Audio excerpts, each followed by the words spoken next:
Capítulo 15.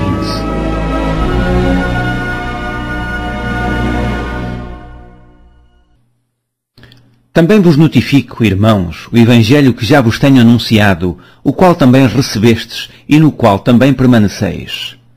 Pelo qual também sois salvos, se o retiverdes, tal como vos o tenho anunciado, se não é que crestes em vão. Porque primeiramente vos entreguei o que também recebi, que Cristo morreu por nossos pecados, segundo as Escrituras, e que foi sepultado, e que ressuscitou ao terceiro dia, segundo as Escrituras, e que foi visto por Cefas, e depois pelos 12. Depois foi visto, uma vez, por mais de 500 irmãos, dos quais vive ainda a maior parte, mas alguns já dormem também. Depois foi visto por Tiago, depois por todos os apóstolos. E por derradeiro de todos, me apareceu também a mim, como a um abortivo. Porque eu sou o menor dos apóstolos, que não sou digno de ser chamado apóstolo, pois que persegui a Igreja de Deus. Mas pela graça de Deus sou o que sou. E a sua graça para comigo não foi vã. Antes trabalhei muito mais do que todos eles. Todavia não eu, mas a graça de Deus que está comigo. Então, ou seja eu, ou sejam eles, assim pregamos, e assim haveis crido. Ora, se prega que Cristo ressuscitou dos mortos, como dizem alguns de entre vós que não há ressurreição de mortos? E, se não há ressurreição de mortos, também Cristo não ressuscitou. E se Cristo não ressuscitou, logo é vã a nossa pregação, e também é vã a vossa fé. E assim somos também considerados como falsas testemunhas de Deus, pois testificamos de Deus que ressuscitou a Cristo, ao qual, porém, não ressuscitou, se na verdade os mortos não ressuscitam. Porque, se os mortos não ressuscitam, também Cristo não ressuscitou. E, se Cristo não ressuscitou, é vã a vossa fé, e ainda permaneceis nos vossos pecados. E também os que dormiram em Cristo estão perdidos. Se esperamos em Cristo, só nesta vida, somos os mais miseráveis de todos os homens. Mas agora Cristo ressuscitou dos mortos, e foi feito as primícias dos que dormem. Porque assim como a morte veio por um homem, também a ressurreição dos mortos veio por um homem. Porque, assim como todos morrem em Adão, assim também todos serão vivificados em Cristo, mas cada um por sua ordem. Cristo as primícias, depois os que são de Cristo, na sua vinda. Depois virá o fim, quando tiver entregado o reino de Deus ao Pai, e quando houver aniquilado todo o império, e toda a potestade e força. Porque convém que reine, até que haja posto a todos os inimigos debaixo de seus pés. Ora, o último inimigo que há de ser aniquilado é a morte. Porque todas as coisas sujeitou debaixo de seus pés. Mas, quando diz que todas as coisas lhe estão sujeitas, claro está que se excetua aquele que lhe sujeitou todas as coisas. E, quando todas as coisas lhe estiverem sujeitas, então também o mesmo Filho se sujeitará àquele que todas as coisas lhe sujeitou, para que Deus seja tudo em todos. De outra maneira, que farão os que se batizam pelos mortos, se absolutamente os mortos não ressuscitam? Porque se batizam eles então pelos mortos? Porque estamos nós também a toda a hora em perigo.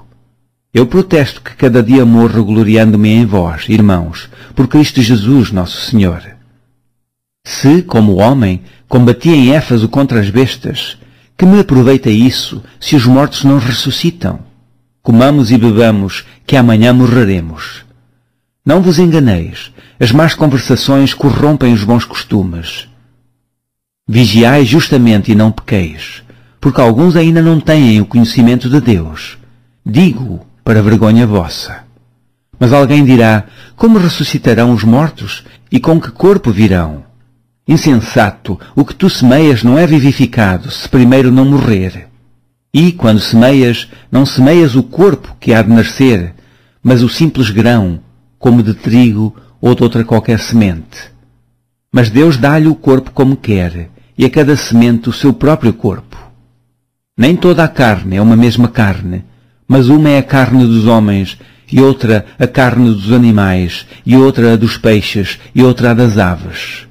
E há corpos celestes e corpos terrestres, mas uma é a glória dos celestes e outra a dos terrestres.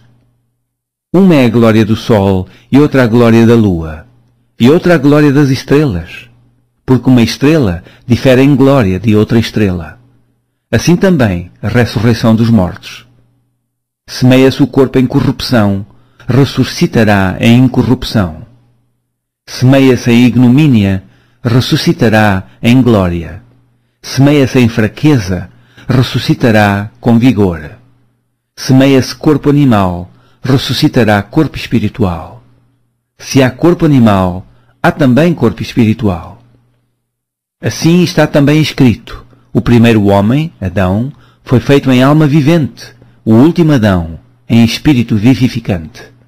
Mas não é o primeiro o espiritual, senão o animal, depois o espiritual. O primeiro homem da terra é terreno, o segundo homem, o Senhor, é do céu. Qual o terreno, tais são também os terrestres, e qual o celestial, tais também os celestiais. E, assim como trouxemos a imagem do terreno, assim traremos também a imagem do celestial. E agora digo isto, irmãos, que a carne e o sangue não podem herdar o reino de Deus. Nem a corrupção herda a incorrupção. Eis aqui vos digo um mistério. Na verdade, nem todos dormiremos, mas todos seremos transformados.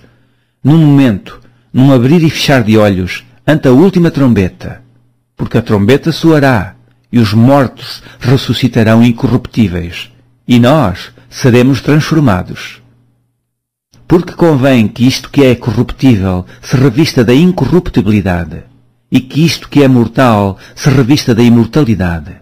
E, quando isto que é corruptível se revestir da incorruptibilidade, e isto que é mortal se revestir da imortalidade, então cumprir-se-á a palavra que está escrita: tragada foi a morte na vitória. Onde está, ó morte, o teu aguilhão? Onde está, ó inferno, a tua vitória? Ora, o aguilhão da morte é o pecado, e a força do pecado é a lei. Mas graças a Deus que nos dá a vitória por nosso Senhor Jesus Cristo. Portanto, meus amados irmãos, sede firmes e constantes, sempre abundantes na obra do Senhor, sabendo que o vosso trabalho não é vão no Senhor.